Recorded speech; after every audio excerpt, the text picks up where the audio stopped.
Hello everyone, how are you doing? This is MD Tech here with another quick tutorial. In today's tutorial, I'm going to show you how to change your date of birth on Spotify. So if you want to change your age, in today's tutorial, I'm going to show you guys how to do it. And without further ado, let's go ahead and jump right into it.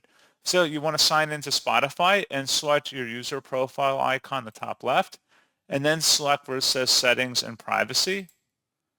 And then you want to go and select account. And then underneath account details, go ahead and select inside of there so you can select your email or username. And then you want to select versus date of birth. Click on the drop down here and you can change your birth date and then select save profile at the bottom to save it. And that is all you have to do.